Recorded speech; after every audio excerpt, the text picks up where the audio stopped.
좋아. 준비됐어? 그런 것 같아. 나는 초콜릿칩 쿠키를 한 입 깨물었다. 천천히 삼켰다.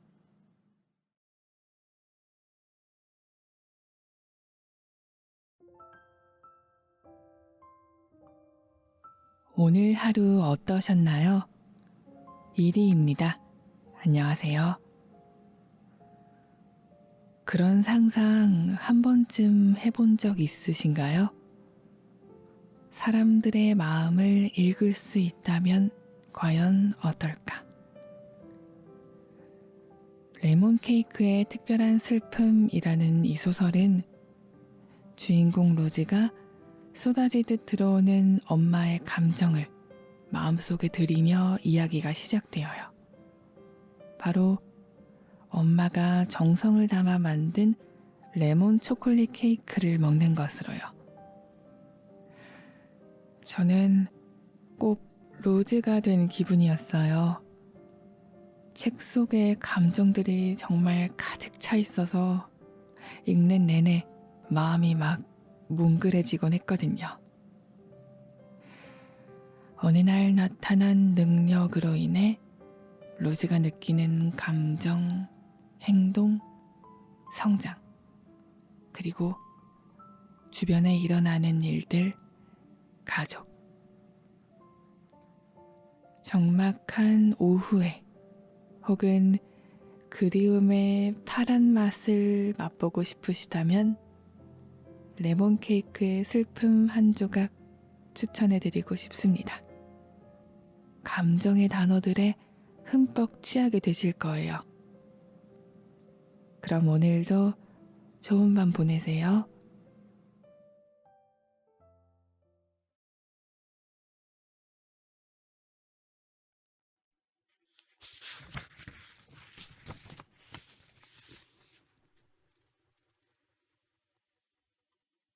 점심시간이 끝나고 선생님은 나를 보건실로 보냈다.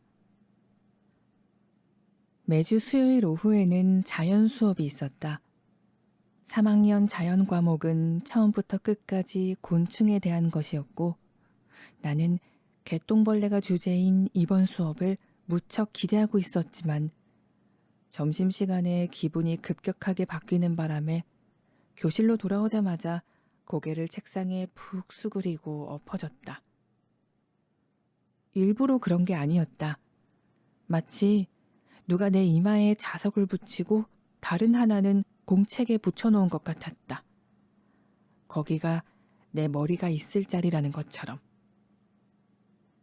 선생님이 수업을 하다가 멈추었다. 여러분, 눈 감아 보세요. 그리고 개똥벌레가 되었다고 상상해 보세요. 깜깜한 밤에 반짝거리며 날아다니고 있습니다. 그런 다음 선생님은 내 책상으로 다가와 옆에 무릎을 구부리고 앉더니 괜찮으냐고 물었다. 내가 아픈 것 같다고 말하자 옆에서 개똥벌레를 열심히 상상하고 있던 짝꿍 엘리자가 한쪽 눈을 뜨고는 내가 점심시간 내내 식수대에 있었다고 친절히 설명했다. 로즈는 정말 목이 말랐나 봐요. 엘리자가 속삭였다. 열이 나니? 선생님이 물었다. 그런 것 같지는 않아요. 선생님이 외출 허가증을 써주는 동안 나는 옆에 서 있었다. 반 친구들이 두 팔을 벌려 개똥벌레의 날개를 만들고 있는 사이 나는 텅 빈 복도를 걸어 오래된 트로피들과 그림들을 지나 문 열린 보건실 앞에 다다랐다. 허가증을 손에 꽉 쥔 채 잠시 서 있었다. 전에는 보건실에 와본 적이 없었다. 나는 보통 아플 일이 없었다. 꾀병도 부리지 않았다. 들어가니 노란 바둑판 무늬 블라우스를 입은 여자 선생님이 군데군데 벗겨진 소나무 책상에 앉아 오렌지색과 분홍색 서류철들을 분류하고 있었다. 내가 허가증을 들어보이자 선생님은 들어오라고 손짓했다. 잠깐만 기다리렴. 선생님은 종이 위에 뭔가를 쓰시면서 말했다. 나는 이 선생님을 조회 시간에 본 적 있었는데 대개는 누가 되었든지 뼈가 부러진 사람 옆에 서 있었다. 이 선생님은 말하자면 뼈 부러진 사람들의 수호천사였다. 흰 옷을 입지는 않았지만 통통한 두 팔은 부드러워 보였고 한쪽 손목에는 와인색 실크 시계줄이 두 줄로 겹쳐지는 시계를 차고 있었다. 선생님은 서류철 두 개의 뭔가를 마저 쓴 뒤 빈 의자에 앉아있는 나를 바라보았다. 아픈 꼬마들의 긴 대열에 합류한 또 한 꼬마. 그래, 어디가 아프니? 선생님이 체온계를 흔들며 물었다. 나는 생각하느라 팔꿈치를 붙잡았다. 열이 나니? 아니요. 코가 막혀? 나는 코로 숨을 들이쉬어 보였다. 보건실 안에서 체리맛 양냄새가 연하게 났다. 선생님의 통통한 팔꿈치와 와인색 실크 시계줄을 다시 바라보았다. 나는 선생님을 신뢰할 첫 번째 근거로 그 팔을 골랐다. 음식 맛이 이상해요. 마침내 내가 말했다. 전부 다 그렇다는 건 아니에요. 그러니까 점심에 먹은 사과는 괜찮았어요. 쉬는 시간에 먹은 우유도 괜찮았고요. 하지만 다른 것들은, 그러니까 케이크도 저녁으로 먹은 닭고기도 엄마가 직접 만든 브라우니도 다 이상했어요. 땅콩버터 샌드위치에 들어있던 갈망 같은 맛도 그렇고 정도만 다르지 하나같이 이상한 감정이 맛으로 느껴졌어요. 맛이 어떻게 이상했니? 선생님이 내 몸을 훑어보면서 물었다. 네가 뚱뚱하다고 생각해? 아니요. 텅 비어 있었어요. 선생님은 클립보드에 종이 한 장을 새로 끼워 넣었다. 네가 텅 비었다고 생각하니? 제가 아니라요. 나는 다급하게 말했다. 음식이요. 음식 안에 구멍이 있는 것처럼요. 음식 안에 구멍이 있다고 함. 선생님이 종이 위에 천천히 썼다. 나는 선생님이 그 문장 끝에 물음표를 그리는 것을 보았다. 둥그런 선, 일직선, 사이를 띄우고 점. 보건실 안의 공기가 답답해졌다. 선생님이 내 체온을 쟀다. 나는 눈을 감고 내가 깜깜한 밤에 반짝거리며 날아다니는 개똥벌레라고 상상했다. 정상이네. 선생님은 잠시 뒤 체온계를 보며 말했다. 그래, 분명히 네가 뚱뚱하다고 생각하지는 않는단 말이지? 네, 아니에요. 애들이 점점 빨라지네. 선생님은 혼잣말처럼 중얼거렸지만 꼭 내가 들으라고 하는 말 같았다. 하지만 저는 잘 먹어요. 선생님은 그것도 클립보드에 적었다. 잘 먹는다고 함. 좋아, 여기 있다. 선생님이 작은 종이컵에 물을 담아 건네주었다. 물은 산에서 떠온 약수인 것이 분명했지만 몇 주 동안 플라스틱 병에 담겨 있었는지 사는 흔적만 남았을 뿐 액체 플라스틱을 마시는 기분이었다. 아유, 잘 먹네. 선생님이 말했다. 나는 고개를 끄덕였다. 아직 이 선생님에게 기대하고 있었다. 아주 많이.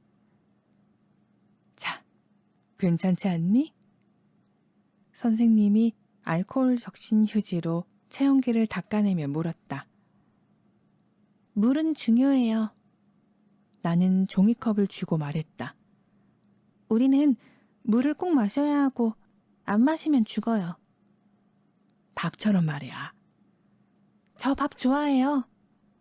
내 목소리가 커졌다. 하루에 3끼 다 먹니? 네. 혹시 손가락 집어넣어 억지로 토해본 적 있니? 아니요? 아니면 화장실 가려고 약 같은 거 먹지는 않았고?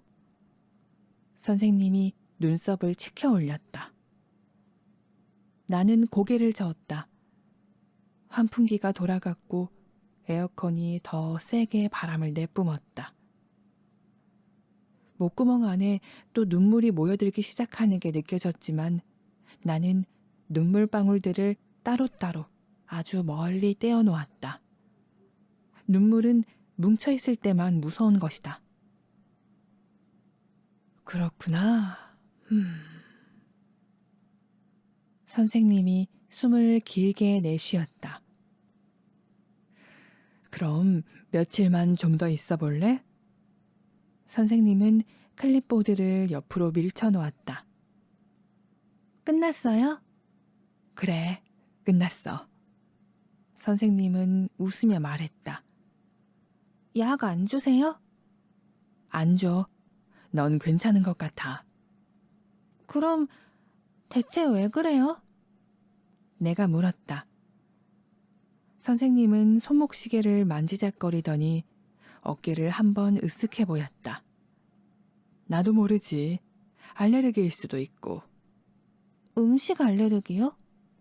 아니면 왕성한 상상력? 나는 외출허가증을 집어들었다. 남은 하루가 내 앞에 길게 펼쳐져 있었다. 가서 좀 쉬렴. 2, 3일 뒤에 다시 부를게. 선생님은 종이컵을 쓰레기통에 넣으며 말했다. 물을 많이 마셔. 마음을 편히 갖고. 집에는 별일 없니? 우리 집이요? 네. 왜요? 그냥 확인한 거야. 선생님은 의자에 몸을 묻었다. 그리고는 개나리색 카디건을 어깨에 두르며 덧붙였다. 가끔은 이런 일도 있는 법이지.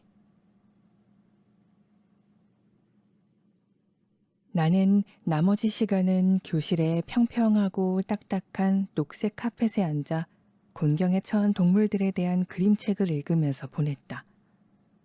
모든 게 갈라질 듯 건조한 오후였다. 에디와 엘리자가 호기심 가득한 눈으로 다가와 수업 끝나고 공놀이나 피구를 하겠느냐고 물었지만 나는 몸이 좋지 않다고 말했다. 이걸 옮겨가고 싶진 않겠지. 나는 그 애들 얼굴에 대고 밭은 기침을 했다. 나는 힘없이 걸어 버스 정류장으로 갔다. 버스에 오르니 오빠가 역시 하루 일과로 지쳐 보이는 모습으로 늘 앉는 창가 자리에 앉아 있었다. 이번에는 친구와 함께였다. 높게 산을 그린 눈썹에 팔다리가 가늘고 긴 오빠 친구. 둘은 집에 오는 내내 교과서에 코를 박은 채 이야기를 하고 손가락으로 가리켜댔다. 그날은 수요일이었고 조지 오빠는 수요일이면 늘 학교 끝나고 우리 집으로 놀러 왔다. 조지 오빠는 우리 오빠의 가장 친한 친구이자 유일한 친구였다. 조지 멜컴. 반곱슬과 완전 곱슬의 중간. 헝클어지고 뻗친 부스스한 머리를 한 흑백 혼혈인. 전에 한번 1년쯤 전 우리 집에 왔을 때 조지 오빠는 자기 머리카락을 하나 뽑더니 그걸로 내게 소용돌이와 나선에 대해 설명해 주었다. 중심을 향해 돌아가는 원의 흐름인 거야. 조지 오빠는 머리카락을 들고 있으라고 내게 건네며 말했다. 나는 꼬불거리는 머리카락을 잡아당겼다. 자연에는 똑같은 모양이 아주 많아. 오빠는 나를 욕실 세면대로 데려가서 수도꼭지를 들고 물이 배수관으로 빠져나가는 모양을 가리켰다. 그러고는 책장으로 데려가 기상에 관한 책을 하나 펼치더니 사이클론을 보여주었다. 그 다음에는 나선 은하. 그리고 다시 욕실 세면대로 데려가 조개 껍질을 모아놓은 유리병 앞에 나를 세우고 똑같은 소용돌이 모양의 자그마한 조개 껍질 하나를 가리켰다. 보이지? 그는 조개 껍질을 자기 머리카락에 갖다 댔다. 응. 나는 손뼉을 쳤다. 조지 오빠의 눈은 가르쳐주는 기쁨으로 따뜻했다. 은하계 머리카락이야. 그가 웃으며 말했다. 학교에서 조지 오빠는 이미 전설적인 인물이었다. 조지 오빠는 물리학에 천부적인 소질이 있었는데 어느 날 오후 중학교 2학년 과학 선생님이 조지 오빠에게 상대성 이론의 기초를 반 친구들에게 아주 간단하게 설명해 보라고 시켰다. 조지 오빠는 일어나서 문진과 막대자, 보통 교실에 걸려있는 표준 크기의 시계를 이용해 완벽하게 설명했고 선생님은 자기 지갑에서 $20짜리 지폐를 꺼내며 말했다. 네 명석한 두뇌에 돈을 지불하는 첫 번째 사람이 되고 싶구나. 조지 오빠는 그 돈으로 반 전체에 피자를 돌렸다. 더블 페퍼로니 피자였어. 나중에 내가 무슨 피자를 시켰냐고 물었을 때 오빠가 대답했다. 그날 오후 우리는 페어팩스 에비뉴와 멜로즈 에비뉴가 만나는 지점에서 다 같이 내렸고 나는 둘을 뒤따라 집으로 갔다. 오키도구에서 만든 기름지고 짠 파스트라미 브리또 냄새에 힘이 쭉 빠져 겨우 걸음을 떼어놓고 있었다. 비행기 방향에 관해 뭔가를 보여주려고 돌아본 조지 오빠가 뒤처져 걷고 있는 나를 보더니 손을 흔들었다. 어이, 로즈, 거기 있었어? 응. 내가 말했다. 덥네. 물 빠진 파란색 티셔츠를 입은 우리 오빠는 내게 등을 보인 채로 계속 걸어가고 있었다. 계속 우리 뒤에 있었던 거야? 조지 오빠가 물었다. 내가 고개를 끄덕였다. 조지 오빠는 계속 내 쪽을 보며 뒤로 걸었다. 뭔가를 더 기다리는 것 같아서 나는 한 손을 번쩍 들어 올렸다. 조지 오빠가 웃었다. 네, 에델스타인 양? 오빠, 보건실에 가본 적 있어? 아니, 가지 마. 알겠어. 조지 오빠는 조금 따분해진 듯 했다. 오빠가 다시 앞으로 돌아서려 해서 나는 다시 손을 흔들었다. 잠깐만, 미안. 나 정말 궁금한 거 있어. 과학 질문이야. 그러자 조지프 오빠가 흘끗 돌아보았다. 짜증난다는 얼굴. 야, 우리 바빠. 우리는 개똥벌레 따위에 관심 없다고. 만약에 내가 대꾸했다. 음식 맛이 이상하다는 말이면? 너희들 저 식당에서 파는 브리또 먹어봤어?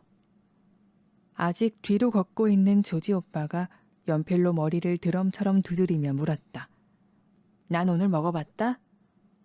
조지 오빠가 말했다. 정말 웃긴 말이었다. 너 플루토 수업 있지 않아? 조지프 오빠가 소리쳤다. 월요일이야. 내가 말했다. 음식이 다 이상해. 엘리자는? 오빠가 또 물었다. 발레 수업 갔어. 근데 그게 무슨 말이야? 조지 오빠가 물었다. 나 어떻게 해야 될까? 무슨 말인지 모르겠어. 조지 오빠가 말했다. 나 어디가 좀 이상한 것 같아. 내 목소리가 갈라졌다. 조지 오빠가 헷갈린다는 듯 눈을 가늘게 떴다. 우리 오빠나 조지 오빠 모두 중학생 때는 그리 멋진 외모는 아니었다. 둘은 각자 다른 속도로 계속 자라는 중인데다 몸의 균형도 맞지 않았는데 그 당시 조지 오빠는 눈썹이 너무 높이 치솟아 있어 늘 의심하고 있거나 그게 아니면 놀란 사람 같아 보였다. 집 앞에 도착하자 오빠는 책가방 안을 뒤적여 열쇠를 찾았다. 수요일 오후는 오빠가 엄마 대신이었는데 오빠는 최근에 용돈으로 새 열쇠고리를 산 터였다. 단단한 원형 은 열쇠고리로 원 안으로 쏙 집어넣으면 안 보이는 맞는 걸쇠가 달려 있었다. 오빠는 열쇠를 찾아 우리를 들여보내고 둥그런 열쇠 고리를 허리띠 고리에 달았다. 마치 배관공 같았다. 오빠는 자기 방으로 곧장 가버렸지만 조지 오빠는 문간에 그대로 서 있었다. 너 플루트 불어? 조지 오빠가 물었다. 응, 조금. 야, 조지! 오빠가 책가방에서 교과서를 꺼내 펼치며 말했다. 12번 문제 풀어봐. 악당들이 탄 쾌속정이 높이 6m 부두에서 출발해서 일정하게 시속 24km로 가고 있어. 경찰차가 악당들을 잡으려고 부두에서 막 출발하려고 해. 차가 부두를 출발할 때 배가 10m 앞서 있다면 차는 얼마나 빨리 달려야 배를 따라잡을 수 있게? 그러나 지금 조지 오빠는 우리 오빠 방 안이나 밖에 있을 때 이따금씩 하던 것처럼 팔짱을 낀 채 서성거리고 있었다. 둘은 도서관에서 물리학 심화 문제를 적어와 오후 내내 방에 틀어박혀 문제를 풀고는 했다. 조지프 오빠는 자기 책상에서, 조지 오빠는 서성거리면서. 둘은 연문을 활짝 열어 환기를 시키고 나뭇가지를 가지고 장난을 치기도 하면서 선생님이 둘을 위해 특별히 내준, 실은 선생님도 잘 모르는 추가 문제들을 머리를 맞대고 풀었다. 조지 오빠가 나를 빤히 바라보았다. 날카로운 갈색 눈동자. 너 대체 무슨 일인 거야? 내 얼굴이 붉어졌다. 나는 보건 선생님에게 말했던 것을 조지 오빠에게 다 말했다. 조지 오빠는 복도에 서서 내 말을 다 들었지만 우리 오빠는 자기 방에 틀어박힌 채 이제는 교과서를 침대에 던져버리고 책상 앞에 앉아 서류함에서 모는 종이 한 장과 컴퍼스를 꺼내고 있었다. 내가 이야기하는 동안 오빠는 컴퍼스의 한쪽 다리를 모는 종이 위에 두고 연필을 다른 한쪽에 끼운 뒤 조심스러운 손놀림으로 아름다운 반원을 하나 그렸다. 행동 하나하나가 어찌나 확신에 차 있는지 자기가 딱 밝혀내려고 하는 우주의 신비가 무엇인지를 정확히 알고 있는 사람 같았다. 그럼 구멍들이 뚫린 스위스 치즈 같은 맛인 거야? 내가 말을 마치자 조지 오빠가 물었다. 아니, 하나의 커다란 구멍이야. 선생님은 내가 상상력이 풍부하대. 오빠는 자기가 그린 완벽한 반원을 구겨버리더니 새 모는 종이를 한 장 더 꺼냈다. 구기지 마, 조지프. 조지 오빠가 말했다. 망쳤단 말이야. 오빠가 구긴 종이를 쓰레기통에 던져 넣으며 말했다. 그 계획은 내 방을 위한 거잖아. 잊지 않았지? 조지 오빠가 말했다. 잘못 그려진 벽지로만 내 방을 채울 거거든. 조지 오빠가 내 쪽으로 돌아서며 말했다. 아무튼 그럼 한번 테스트를 해보자. 어쨌든 먹을 게 좀 있어야겠다. 지금? 방에서 오빠가 다시 파란색 모는 종이에 칸 2개가 만나는 지점에 컴퍼스 2다리를 올려놓으며 말했다. 몇 분이면 돼? 조지 오빠가 대답하고는 나를 향해 물었다. 넌 시간 괜찮지? 응, 괜찮아. 그는 손뼉을 쳤다. 우리 실험의 목표 하나. 로즈에게 무슨 일이 일어났는지 알아내기. 방에서 오빠가 토를 달려고 입을 열었다. 목표 둘, 가서 실험해보기. 나는 고개를 조금 수그렸다. 조지 오빠가 내 이름을 부를 때마다 얼마나 기분이 들뜨는지. 마치 복권 추첨에서 내 번호가 호명되는 기분이었다. 조지프 오빠는 또 종이를 구기려다 멈추더니 조지 오빠에게 넘겨주었다.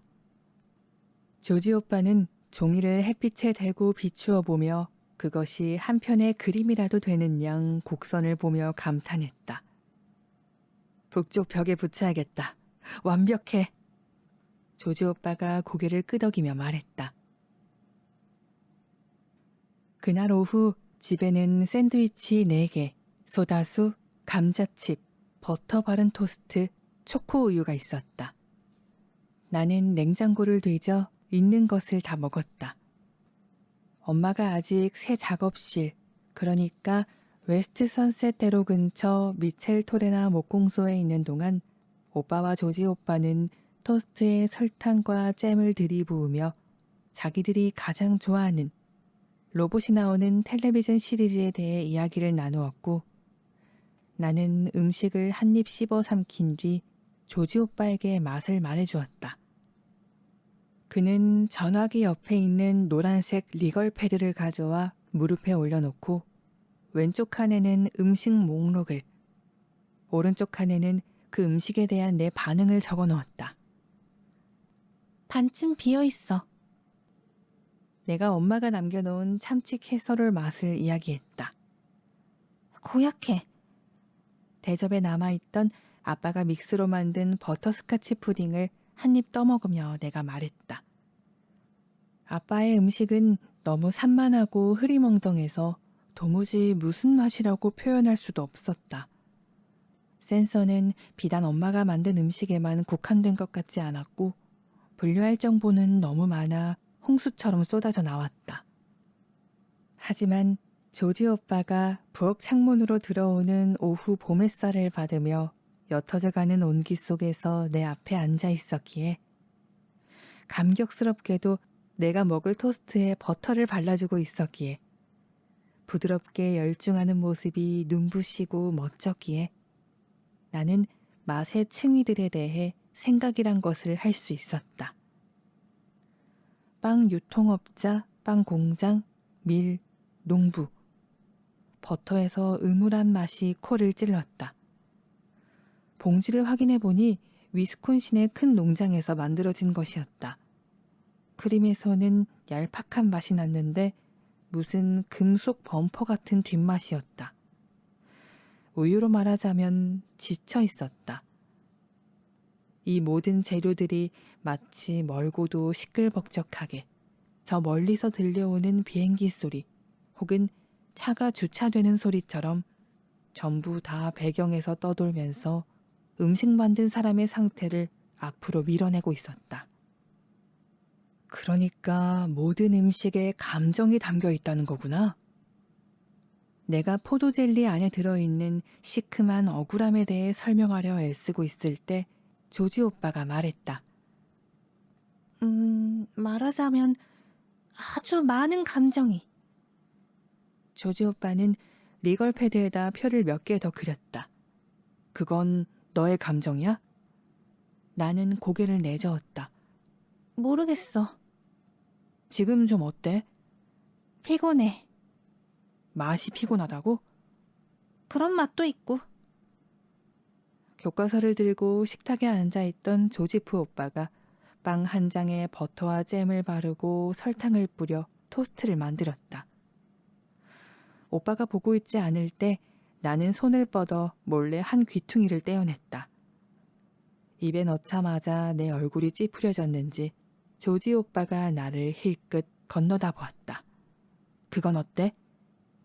그는 조지프의 토스트라고 왼쪽 칸에 커다랗게 쓰면서 물었다. 말해봐. 조지 오빠가 연필을 쥔 채 재촉했다. 나는 오빠를 볼 수 없었다. 빵을 제대로 먹을 수조차 없었다. 빵은 씹기 어려운 무언가처럼 두껍고 질기게 느껴졌다. 반으로 접혀있는 까끌거리는 빈칸이라고 해야 하나. 말미잘? 나는 웅얼거렸다. 조지프 오빠가 아이스티 상표를 네모 반듯하게 접다 말고 고개를 들었다. 눈길은 현관문 틀을 쫓고 있었다. 난 괜찮아. 오빠가 웃으면서 말했다. 난 기분 좋다고. 나는 냅킨에다 빵을 뱉었다. 오빠는 접시를 싱크대로 가져갔다.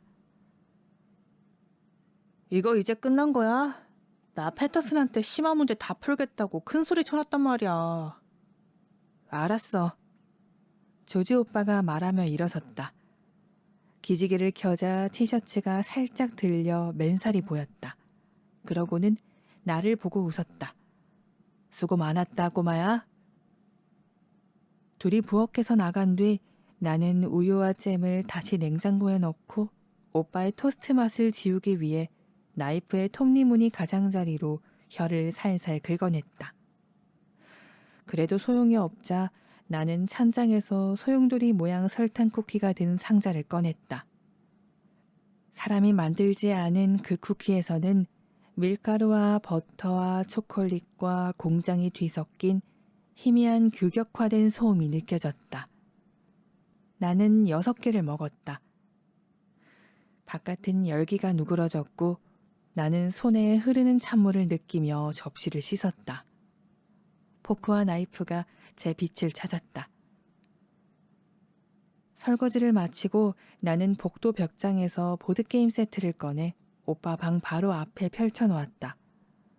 그렇게 하면 접근 금지라는 팻말의 경고를 어기지 않으면서도 최대한 가까이 있을 수 있었다. 나무문을 통해 흘러나오는 조지 오빠의 낮은 목소리를 놓치지 않을 수 있었다. 거기 밖에 좀 어때? 조지 오빠는 이따금씩 큰 소리로 물었다. 괜찮아. 나는 노란 말을 4칸 앞으로 움직이면서 대답했다.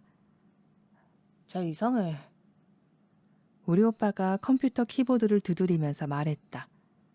아니면 기분이 안 좋은 건지. 너도 들어봤지? 여자애들 기분이란 거 있잖아. 위가 옥죄어 왔다. 그럴지도 모르지. 나는 혼자 하고 있는 보드게임에서 딴 가짜 돈다발 속으로 숨죽여 말했다. 주말에 더 좋은 방법으로 실험해보자. 조지 오빠가 말했다. 집 밖에서 말이야. 야, 조지프, 8번 문제 다시 크게 읽어봐. 주말에? 우리 오빠가 물었다. 그 목소리의 떨림을 모른 척하기란 불가능했다.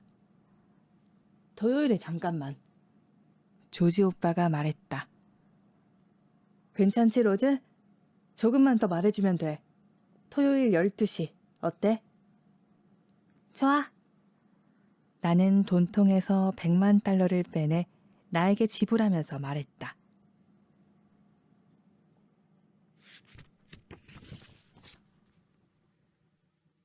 조지 오빠와 내가 냉장고를 텅 비우고 난 뒤인 5시 30분쯤 엄마가 목공소 첫 출근을 마치고 집에 돌아왔다. 엄마의 뺨은 조깅을 하고 온 사람처럼 발그레했다. 정말 멋져. 엄마는 내 손을 덥석 잡으며 말했다. 엄마가 오빠를 찾았지만 오빠는 자기 방에서 책을 읽고 있었다. 조지 오빠는 집으로 돌아가고 없었다. 우리 동네 나무들 한번 구경하고 올까? 엄마는 비밀스럽게 속삭이며 나를 집 밖으로 잡아 끌었다. 자, 저게 전나무라는 거야. 엄마는 모르는 사람의 집마당 한가운데에 서 있는 짙은색 상록수를 가리켰다. 연한 재질이지. 이건 플라타너스. 엄마는 그 옆에 있는 나무를 두드리며 얼굴을 찡그렸다. 보통은 플라타너스로 가구를 만들지 않는 것 같아. 왜 그런지 모르겠어. 나는 나무줄기에서 지그소 퍼즐 모양의 잿빛 껍질을 한 조각 벗겨냈다. 엄마의 이 열정이 새로운 관심의 첫 번째 단계라는 것을 난 알고 있었다. 이 단계는 대개 서너 달 뒤에 오는데 초반에 타고난 소질이 빠르게 소진되어 벽에 부딪히고 꾸준히 숙련해온 사람들을 따라가려 애를 써야 하는 단계였다.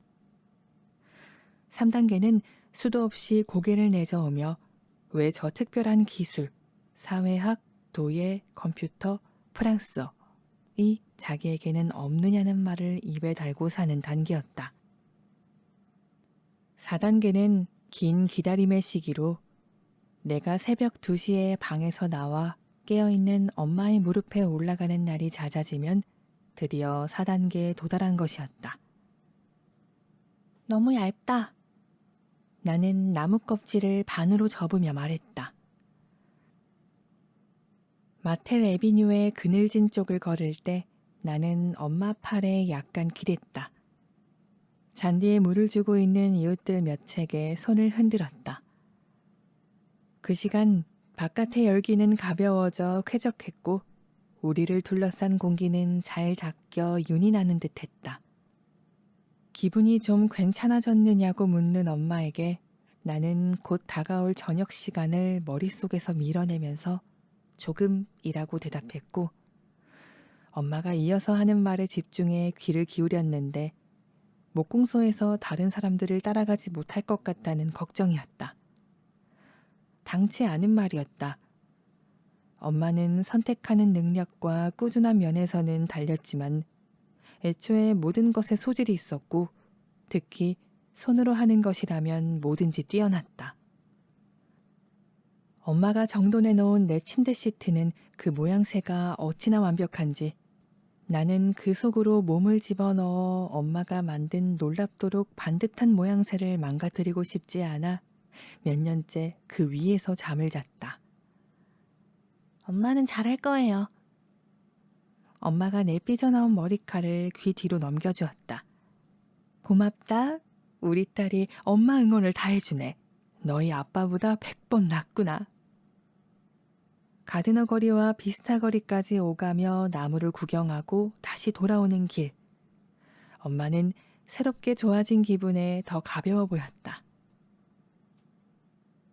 어제 먹고 남은 음식으로 때운 저녁 식사는 하루라는 시간과 조지 오빠의 다정함 덕분에 조금 누그러들었을 뿐 지난밤 고역의 똑같은 반복이었다.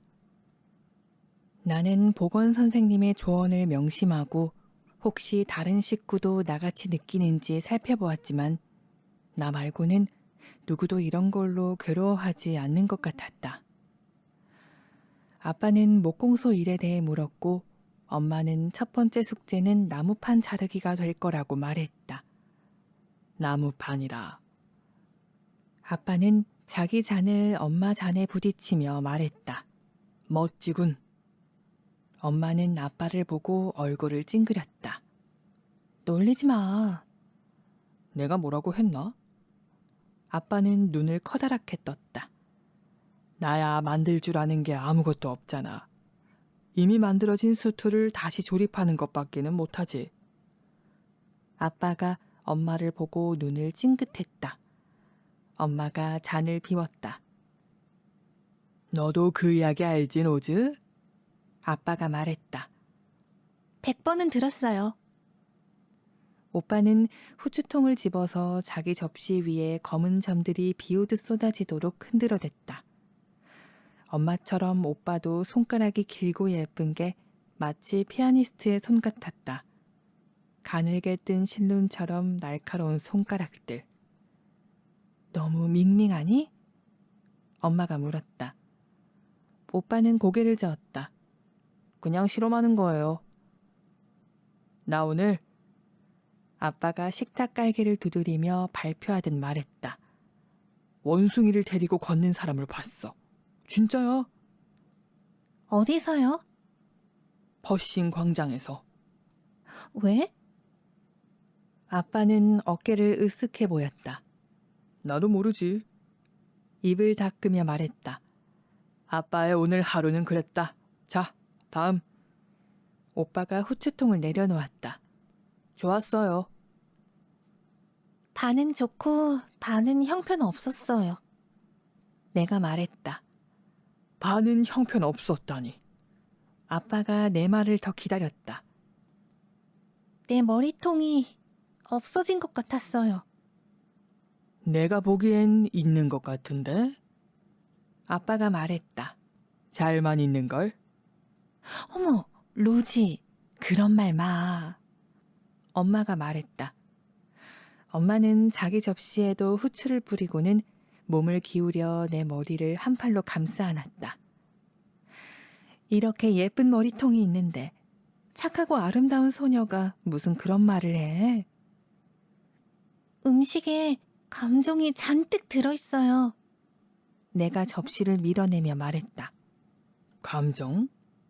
잠시 아빠는 나를 빤히 바라보았다. 샌드위치를 먹을 수가 없었어요. 내 목소리가 떨렸다. 케이크도 못 먹겠고. 아, 그런 식으로 말이냐? 아빠가 의자에 등을 기댔다. 그럴 수 있지. 나도 입맛이 여간 까다롭지 않았거든. 1년을 감자튀김만 먹은 적도 있었어. 거기서도 사람들 맛이 났어요? 사람 맛? 아빠는 코를 찡그렸다. 아니, 감자 맛이지. 보기엔 괜찮은 것 같은데. 엄마가 말했다. 엄마는 닭고기를 한 입 넣고 신중하게 씹었다. 후추를 뿌리니까 더 낫네. 엄마가 고개를 끄덕였다. 훨씬 나아. 오빠가 팔짱을 꼈다. 그냥 실험이었다고요. 토요일에 오빠랑 조지 오빠랑은 놀러 나갈 거예요. 순전히 네 생일이라 그런 거야. 오빠가 말했다. 로즈 생일이지. 엄마가 오빠 말을 따라했다. 9살이 됐네. 믿기니? 엄마는 일어나더니 요리 수첩을 찾아 커다랗게 적었다. 후추 넣을 것. 그거였어. 엄마가 말했다. 나는 아빠 접시 위에 내 것을 포겠다. 아빠는 우리의 접시를 오빠 것에 포겠다. 안 보여요? 내가 아빠에게 물었다. 뭐가? 내가 엄마를 가리켰다. 너희 엄마? 그래, 아름다운 여인이 한 명 서 있네. 나는 아빠에게서 눈을 떼지 않았다. 근데 왜? 아빠가 다시 물었다. 엄마요. 나? 엄마가 말했다. 뭐야, 여보, 무슨 일 있어? 아무 일도 없는데? 엄마는 고개를 저으며 말하고는 펜뚜껑을 닫았다. 그리고 소리내 웃었다. 제가 무슨 말을 하는지 모르겠네. 로즈? 엄마는 응원해주면 좋겠다고 했어요. 내가 말했다. 어머, 아니야. 엄마의 얼굴이 붉어졌다. 그냥 농담한 거야, 아까는. 모두가 응원하고 있다는 거 아주 잘 알아. 그만 일어나도 돼요? 오빠가 물었다. 엄마가 나무판을 만든다는구나. 아빠가 포갠 접시들을 싱크대로 가져가며 말했다. 무슨 말이 더 필요하겠어? 엄마는 완벽한 나무판을 만들 텐데. 디저트 있어? 나는 움직이지 않았다. 엄마는 귀 뒤로 머리를 계속 넘기고 있었다. 넘기고 또 넘기고. 오빠는 자기 자리에 서 있었다. 가도 돼요? 오빠가 다시 물었다. 토요일에 뭐 하고 싶은 거 없니, 로즈? 엄마가 물었다. 예쁘게 차려입고 다 같이 공원 산책할까? 레몬 케이크 몇 조각 더 남았어, 여보. 저기에. 나 조지 오빠랑 중요한 약속 있다고요. 오빠가 식탁 끝을 꽉 그려쥐었다. 토요일만 지나면 어림없어. 알아들었어? 조지랑? 엄마가 물었다. 조지프 친구 조지 말이니? 네 엄마가 응원이 필요한지는 아빠가 귀신같이 알지. 아빠가 싱크대에서 말했다. 오빠는 자기 방으로 갔다. 엄마 아빠는 밝고 가벼운 얼굴로 나를 보았다. 우리는 빈 식탁 매트를 앞에 두고 서 있었다. 축복 기도 하려고요? 축복 기도는 먹기 전에 하는 거죠, 아가씨? 엄마가 말하고는 접시들이 쌓인 싱크대로 갔다. 이제 먹으려고 하는 음식에 감사드리는 거잖니. 나는 눈을 감았다. 이미 사라져버린 음식들을 위해 나는 속삭였다. 축복을. 아빠는 돈을 벌어오니까 설거지 당번에서 면제되었고 오빠는 그릇을 지나치게 꼼꼼하게 씻었기 때문에 차라리 자기 방에 들어가 있는 게 훨씬 더 나았고 그래서 비눗물 담긴 싱크대 앞에 서게 되는 건 엄마와 나였다. 엄마는 그릇을 씻고 나는 행주로 닦았다.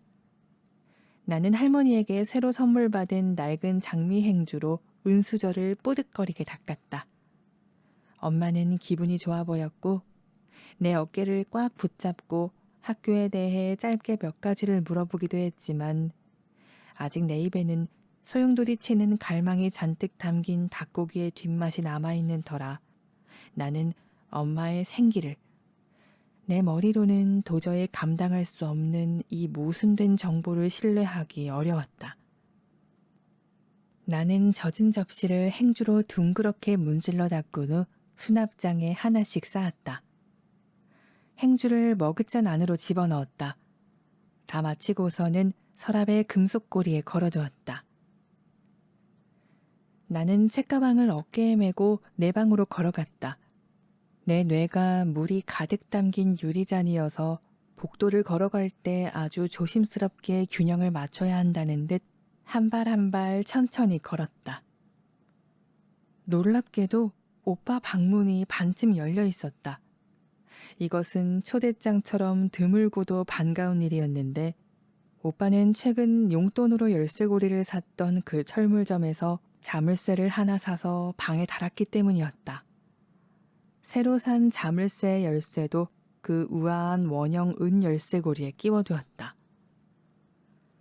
바깥에는 아직 햇볕 한 자락이 남아 있었지만 오빠 방 창문 커튼은 내려져 있었고 그 대신 전기 스탠드가 켜져 있었다. 오빠는 침대에 누워 발을 꼰 채 내부를 훤하게 드러낸 은색 라디오 옆에서 디스커버를 읽고 있었다. 안녕? 내 말에 오빠는 잡지에서 고개를 들었다.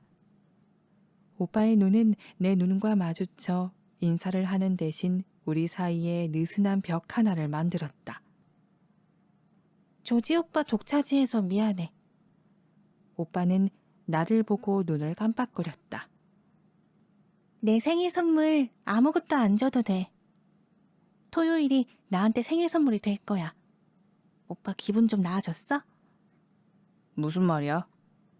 아까 토스트 말이야. 오빠가 다시 잡지로 고개를 돌렸다. 맙소사, 넌 모든 사람의 기분이 엉망이라고 생각하는구나. 난 하루 종일 기분 좋았어. 오빠가 잡지에 대고 말했다. 난 내 오후 시간을 여동생이 간식 먹는 것을 지켜보면서 보내고 싶지 않았을 뿐이라고. 됐어? 오빠는 계속 읽으면서 한 장 넘겼다. 나는 잠깐 방문 앞에 서 있었다. 오빠 방문에 걸린 접근 금지의 팻말에 미음자를 손가락으로 콕콕 찔렀다. 오빠가 눈썹을 치켜 올렸다. 뭐 더 할 말 있어?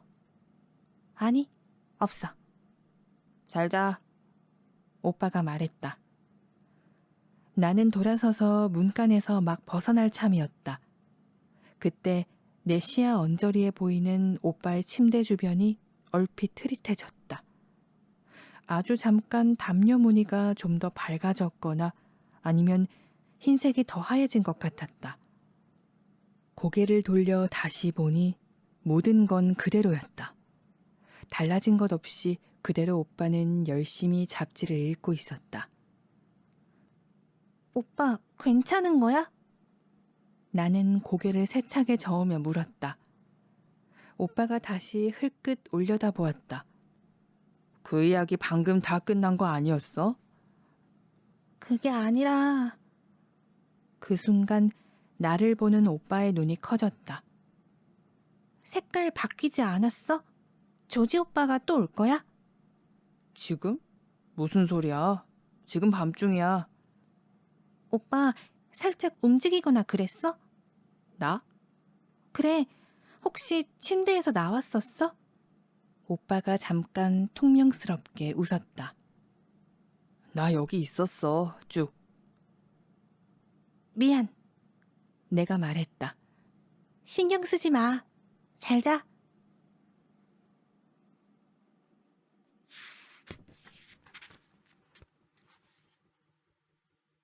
토요일이 밝았고 날은 화창하고 더웠다. 정식으로 9살이 되었다. 나는 눈을 떴을 때 벌써 갈 준비가 되어 있었다. 조지 오빠는 12시나 되어야 오기로 했지만 나는 10시부터 현관을 들락거리며 집 앞 길가를 흘끗거리는 통에 낙엽 위로 길이 만들어질 지경이었다.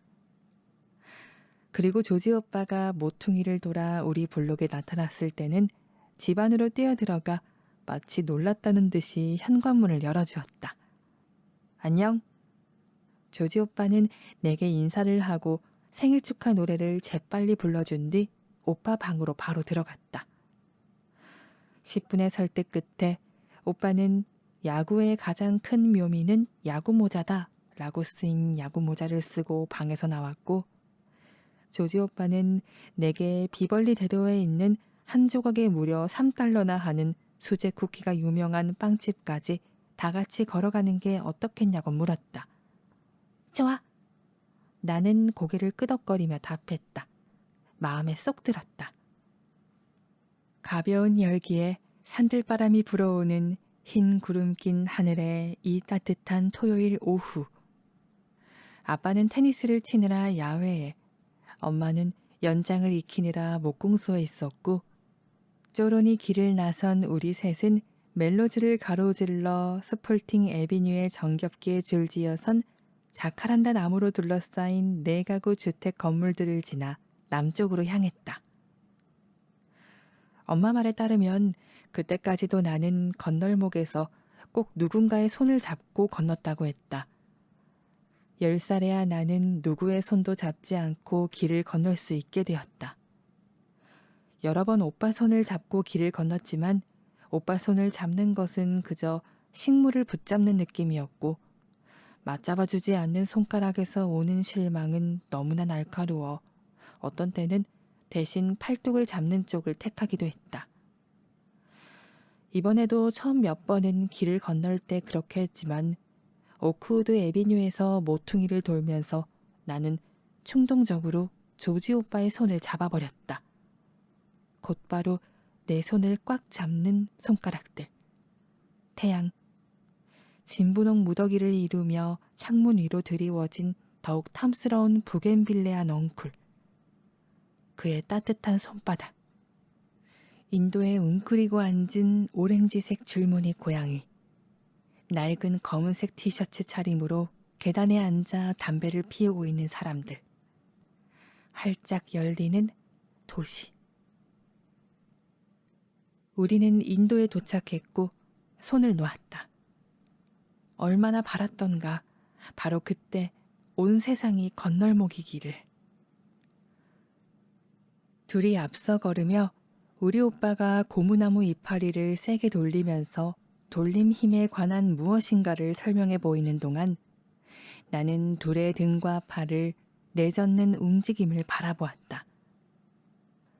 나는 둘 사이에 끼었다는 기쁨에 취해 우리가 왜 이 길을 나섰는지를 까맣게 잊고 말았지만, 모퉁이에 다다라 비벌리 대로로 방향을 트는 순간 실크같이 부드러운 버터와 설탕 향에 현실로 돌아왔고, 대개는 사람들을 군침 흘리게 만드는 그 냄새에 내 위는 곧바로 두려움을 느꼈다. 맛있는 냄새. 조지 오빠가 말했다. 우리 오빠는 벌써 따분하다는 듯 눈알을 굴렸다. 아무래도 냄새치인 것 같았다. 오빠는 빵집 앞 진달래 무더기를 둘러싸고 있는 낮은 돌담에 자리를 잡고 앉아 얘의 모는 종이 뭉치를 꺼냈다. 난 여기 밖에 있을게. 진짜 실험을 하면서 말이야. 오빠는 모는 종이들을 고르기 시작했다. 조지 오빠는 나를 위해 문을 열어주었고 우리는 한 줄로 안으로 들어갔다. 같이. 나는 우리 오빠랑 단둘이 같이 있는 일도 드물었거니와 하물며 조지 오빠와는 단둘이 있는 것은 처음이었다. 나는 어떻게 해야 할지 알 수 없었다. 마치 춤 신청이라도 받은, 아니 뭐라도 정말 부탁을 받은 기분이었다. 가게는 텅 비어 있었고 나는 가게 한가운데 선 채로 어쩔 줄 몰라 하며 가게 벽면을 뒤덮은 열정적인 문구들을 남김없이 중얼거리며 읽었다. 그 중에는 모든 쿠키를 틀림없이 이 빵집에서 직접 구웠다는 문구도 있었다. 그것이 바로 조지 오빠와 내가 오늘의 실험 장소로 이곳이 제격이라고 동의한 이유였다. 집 밖으로 나오는 게 더 좋지? 조지 오빠가 내게 다가오며 말했다. 다른 걸 알아낼 수 있을지도 모르잖아. 상대가 누군지 모른다면. 맞아. 내가 말했다. 대상을 환경에서 분리해 재실험하기. 조지 오빠가 손으로 따옴표 표시를 만들며 말했다. 커다란 통에서 나는 초콜릿칩 쿠키와 오트밀 쿠키를 집었다. 조지 오빠도 같은 걸 집더니 그 높은 산 모양 눈썹을 하고 나를 가까이서 바라보았다. 좋아, 준비됐어? 그런 것 같아. 나는 빨강과 베이지색이 섞인 탁자에 자리를 잡았다. 천천히 해. 조지 오빠가 말했다. 나는 초콜릿칩 쿠키를 한 입 깨물었다. 천천히 삼켰다. 거의 한 주가 지난 그때쯤 나는 맹렬히 쏟아지는 여러 층의 맛들을 좀 더 빨리 감별해낼 수 있었다. 초콜릿칩은 공장에서 만든 것이어서 하나같이 약한 쇠맛과 텅 빈 맛이 났고, 버터는 우리의 갇힌 소액에서 짜낸 젖으로 만든 탓인지 풍미가 충분하지 않았다. 달걀은 약간 먼 곳의 맛과 플라스틱 맛이 희미하게 났다. 각 부분들 모두가 멀리서 웅성거렸으며, 이에 더해 재료들을 섞고 반죽을 만든 제빵사는 화가 나 있었다. 쿠키 안에 들어있는 단단한 화. 화? 내가 말했을 때 조지 오빠는 자리에서 일어나 자기 초콜릿칩 쿠키를 우물거리면서 진열된 화이트 초콜릿 쿠키며 무설탕 버터 쿠키들을 훑어보는 중이었다. 그럼 그건 화난 쿠키야? 내가 망설이면서 고개를 끄덕였다. 오빠는 자기 것을 한 입 더 먹어보았고, 나는 그가 나처럼 맛을 느껴보려 세심하게 주의를 기울이는 모습을 볼 수 있었다. 눈동자가 거의 닿을 듯이 모아졌다. 맙소사. 잠시 후 조지 오빠는 고개를 저으며 말했다. 난 전혀 모르겠는데. 조지 오빠는 계산대로 가서 종을 눌렀다. 잠시 후 점원이 뒤편에서 나타났다. 검은색으로 염색한 짧은 머리에 코가 우뚝 솟은 먼지투성이 빨간 유니폼 차림의 젊은 남자였다. 그래, 뭘 도와줄까? 이거 구우셨어요? 조지 오빠가 물었다. 분명 20대 초반쯤 되어 보이는 그 젊은 남자는 조지 오빠의 손에 아직 반절이 남은 초콜릿칩 쿠키를 내려다보았다. 뭐였는데? 초콜릿칩이요. 점원은 코를 훌쩍였다. 벽시계를 쳐다보았다. 그래. 점원이 말했다. 조지 오빠가 팔꿈치를 계산대에 올려놓고 주머니가 여러 개 달린 카키색 바지를 입은 다리를 꼬았다. 나는 조지 오빠의 바로 그런 점들이 정말로 좋았다. 한 주 내내 우리 오빠가 독사 같은 눈을 하고 증오의 눈빛으로 나를 쏘아봤던 것은 아무렇지 않았다. 곧 오빠들의 관심사가 다른 무엇인가로 부러진 스프링클러나 날씨 패턴의 변화 아니면 라브레아 에비뉴의 교통 체계 따위로 옮겨갈 것임을 알고 있었지만 그 순간만큼은 내가 제1번 프로젝트였다. 그리고 빨간 유니폼을 입은 젊은 남자는 지금 대부분의 사람들이 하듯 조지 오빠가 묻는 말에 대답하고 있었다. 조지 오빠가 그에게서 뭔가를 원하고 있었으니까. 그때 그 점원만이 알고 있는 특별한 사실을 원하고 있었으니까. 다른 것도 아니라 도무지 저항하기 힘든 집중하는 그 부드러운 눈빛으로. 저희가 학교 숙제를 하고 있는데요. 조지 오빠는 점원에게 조금 더 가까이 몸을 기댔다. 몇 가지 좀 여쭤봐도 될까요? 그러렴. 이 쿠키 만들 때 기분이 어떠셨어요? 기분 같은 건 없어. 그냥 쿠키를 만드는 거지. 볼에 넣고 저어서 구우면 끝이야. 쿠키 만드는 게 좋으세요? 그럴 리가 있겠냐? 난 이 일이 미치도록 싫어. 조지 오빠는 계산대에 기댄 자세를 바꾸었다. 아주 잠깐 고개를 돌려 내 눈을 똑바로 바라보았다. 달큼한 가루들이 내 목구멍을 타고 흘러내려갔다. 왜요? 대학 졸업하고 처음 하는 일이 쿠키 굽는 거라면 넌 좋겠니? 아마 안 좋겠죠? 게다가 난 원래부터 쿠키는 좋아하지도 않아. 나는 오트밀 쿠키를 한 입 깨물었다. 비슷한 수준이었다. 단지 이번엔 귀리라는 것이 다를 뿐. 귀리는 잘 말랐지만 수분이 충분하지 않았고 거의 아무 맛이 없다시피 한 건포도는 바싹 말라붙은 포도로 만들어진 데다 목마른 농장 일꾼이 수확한 것이었고 만든 이는 무척 서두르고 있었다. 쿠키 전체가 너무 서두르는 맛이 나서 나도 빨리 먹어야지. 그렇지 않으면 그것이 어떻게든 나를 먹어치울 것 같았다. 오트밀 쿠키는 급하게 만들어졌어. 내가 조지 오빠에게 목청을 좀 더 높여 말했다. 초콜릿 칩은 화가 났고 오빠가 내게로 돌아서며 말했다. 그건 또 뭐라고? 오트밀은? 서두르고 있어. 오빠가 다시 몸을 돌렸다. 오트밀 쿠키도 만드셨어요? 아니, 그건 제닛이 만들었는데. 제닛이 누군데요? 아침에 일하는 당번이야. 늘 차가 막힌다고 타령을 하지. 점원이 나를 흘끗 보았다. 언제나 늦어서 헐레벌떡 뛰어오니까.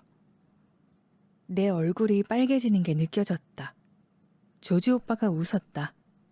고맙습니다. 오빠가 점원에게 말했다. 조지 오빠는 돌아오더니 내 묶은 머리를 두 갈래로 잡아당겼다. 누구누구는 똑똑하다네. 그가 노래를 불렀다. 나는 그를 꽉 잡고 싶었다. 그의 소매뿌리에 나를 묶어놓고 싶었다. 하지만 난 그런 거 싫어. 내가 말했다. 필요 없다고. 그런데 무슨 숙제니? 남자가 계산대의 쿠폰 더미를 대충 정리하면서 물었다. 나는 플라스틱 못 몇 개로 바닥에 박혀있는 빨간 의자에 앉아 있었다. 발끝이 바닥에 겨우 닿았다. 탁자는 베이지색 점박이 무늬 위로 두껍게 천연 광택제가 칠해진 것이었는데 자연스러움을 전달하려고 애쓰는 것 같았다. 나는 둘 다 더는 먹을 수 없어서 탁자 위에 자투리를 그대로 남겨두었다. 위치 맞추기 실험이라고 할 수 있을지 모르겠네요. 조지 오빠가 내가 남긴 것을 집어먹으며 말했다. 말하자면 사람이 쿠키 어디에다 감정을 집어넣었는지 뭐 그런 거요. 그가 우물거리며 말했다. 남자는 이맛살을 찌푸렸고 검은 머리칼 한 뭉치가 내려와 눈을 덮었다. 아니면 제가 제정신이 아니거나요. 의자에 앉은 내가 말했다. 그래? 남자가 물었다. 진실을 말하자면 그랬다. 나는 조지 오빠가 남은 쿠키들을 주저없이 먹어치우는 게 보기가 힘들었다. 제닛의 오트밀 쿠키 안에 들어있는 서두름. 어찌나 서두르고 있는지 약속이 빽빽이 들어찬 달력을 먹는 기분을 조금도 맛보지 않다니.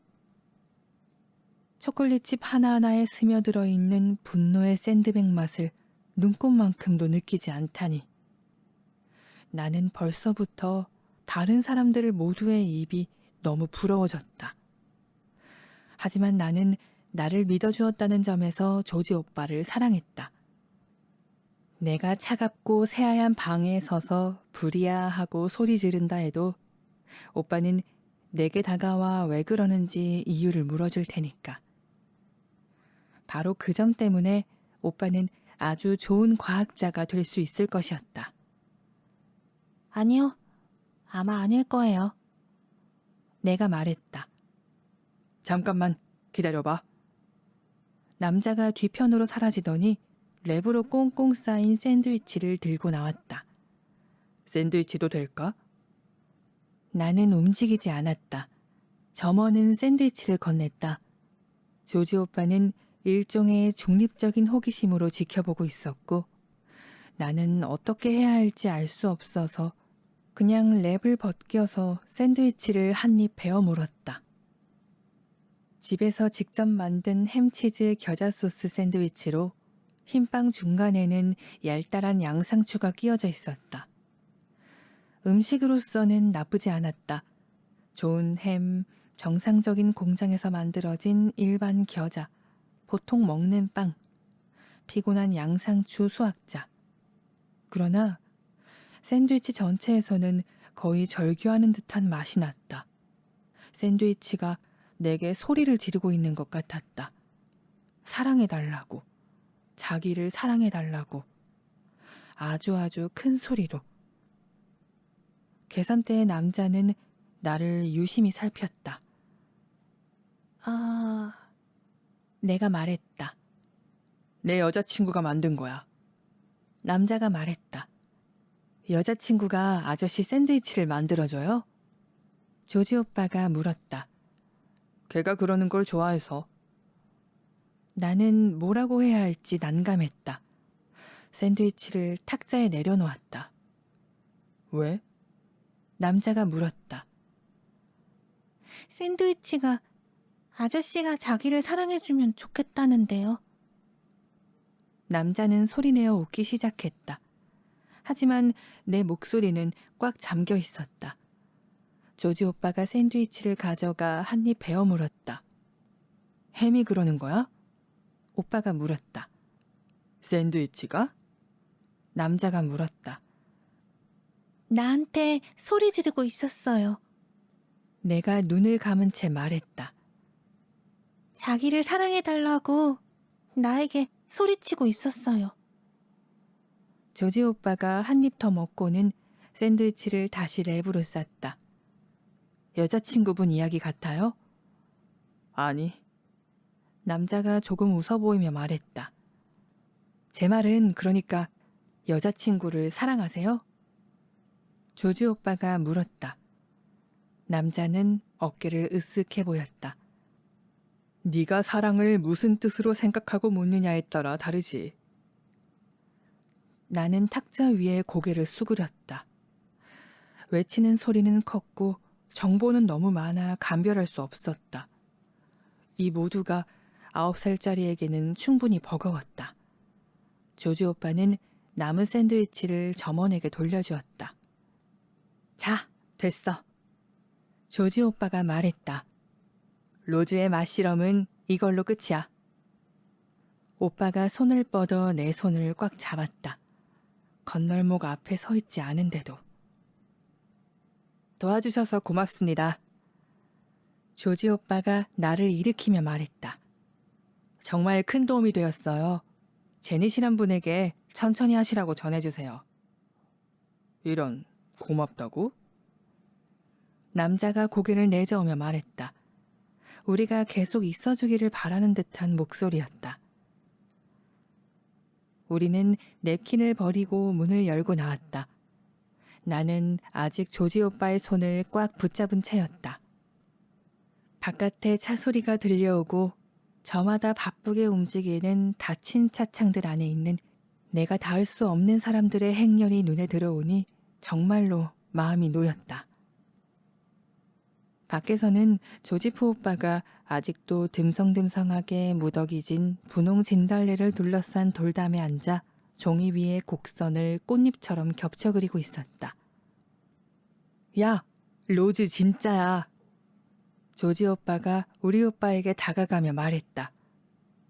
내가 어딘가에서 우승이라도 한 듯 내 손을 번쩍 들어 올렸다. 네 여동생 말이야. 마술 음식 심령술사 뭐 그런 것 같다고. 오빠는 나를 쳐다보았다. 표정에는 미동조차 없었다. 그 대신 오빠는 완벽한 문양이 그려진 모는 종이 3장을 건넸다. 네 방 벽지에 보태라. 오빠가 말했다. 멋진데? 조지 오빠가 한 장 한 장을 오래도록 바라보며 말했다. 있잖아. 다 같이 걷기 시작했을 때 조지 오빠가 내 쪽을 보며 말했다. 그건 대부분이 사람들이 모르고 있는 감정 같다. 그렇지? 내가 보기에도 그런 것 같았지만 나는 그 생각이 전혀 마음에 들지 않았다. 그 아저씨 진짜 화났더라. 조지 오빠가 오빠에게 점원에 대해 말하며 웃었다. 오빠는 조지 오빠가 처음부터 끝까지 이야기해주는 것을 들었고 나는 길을 건널 때마다 조지 오빠의 손을 붙잡았으며 그는 따뜻한 손가락으로 내 손을 꽉 맞잡아 주었다. 몇 번은 길을 다 건넜는데도 그가 내 손을 놓는 걸 잊어버려서 나는 그가 검은색 장미 선인장의 고딕풍 아름다움이나 어떤 집 굴뚝의 비스듬한 각도에 대해 몸짓으로 설명하려고 내 손을 놓을 때까지 그대로 붙잡고 있었다. 아까 그 샌드위치의 맛을 나는 잘 알았다. 그의 손을 잡고 나는 모든 아파트 건물을 달뜬 사랑의 눈길로 바라보았다. 창가로 난 커다란 창문들 안을 유심히 들여다보니 짙은 와인색과 어두운 빨강으로 칠이된 거실들이 보였다. 나는 음식 심령술사야. 속으로 말해보았다. 그렇게 생각하니 비록 건물 아래로 기어들어가 다시는 나오고 싶지 않았지만 나는 그 산책을 깊이 음미했고 그렇게 하기는 정말 잘한 것이었다. 왜냐하면 집에 도착하자마자 줄은 뚝 끊어졌기 때문이다. 혹은 우리 오빠가 줄을 끊었거나. 집으로 들어가자마자 오빠는 자기 방으로 달려가 도서관에서 빌려온 프랙털에 관한 희귀한 하드커버 도감을 가지고 나왔고 그것은 중학교 2학년 과학 천재에게는 저항할 수 없는 매력이었다. 둘은 나머지 오후 시간은 물론 저녁까지 나뭇잎을 뚫어져라 바라보면서 보냈다.